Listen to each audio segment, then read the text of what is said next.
আজ বানিয়েছি দুনিয়ার সবচেয়ে সহজ সাবুদানা আর আম দিয়ে এই ডেজার্টটি। তার জন্য 1 কাপ সাবুদানা খুব ভালো করে ধুয়ে কুসুম গরম জল দিয়ে ভিজিয়ে রেখে দিয়েছি 10 মিনিটের জন্য। 10 মিনিট পরে সাবুদানাগুলো খুব সুন্দর নরম হয়ে গেছে। এদিকে উনানে কড়াই বসিয়ে দিয়ে 1 প্যাকেট দুধ দিয়ে দিলাম। দুধটাকে খুব ভালো করে এখন জাল করে নেব।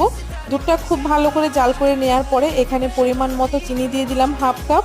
এখন চিনিটাকে দিয়েও খুব ভালো করে কিছুক্ষণ জাল করে নেওয়ার পরে আগে থেকে ভিজিয়ে রাখা সাবুদানাগুলোকে দিয়ে আলতো হাতে নেড়ে চেড়ে সাবুদানাগুলো যতক্ষণ না সেদ্ধ হয়ে যাচ্ছে ততক্ষণ রান্না করে নেব। স্বাদ বাড়ানোর জন্য 1 প্যাকেট গুঁড়ো দুধ দিয়ে খুব ভালো করে মিশিয়ে নিয়েছি। কিছুটা ড্রাই ফ্রুটস দিয়ে আবারও খুব ভালো করে মিশিয়ে নিয়ে এই সাবুর পায়েসটাকে নামিয়ে ফ্রিজে রেখে দিয়েছিলাম 2 ঘন্টার জন্য। 2 ঘন্টা পরে সাবুর পায়েসটাকে বের করে একটুখানি নেড়ে চেড়ে নিয়ে আগে থেকে একটা আমকে আমি পেস্ট করে রেখেছিলাম, সেই আমের পেস্টটাকে দিয়ে খুব ভালো করে মিশিয়ে নিয়ে কিছুটা আম এরকম টুকরো করে নিয়েছি, সেই টুকরো করা আমটাকেও খুব ভালো করে মিশিয়ে নিয়েছি। রেডি হয়ে গেছে আম আর সাবু দিয়ে দুর্দান্ত স্বাদের এই ডেজার্টটি।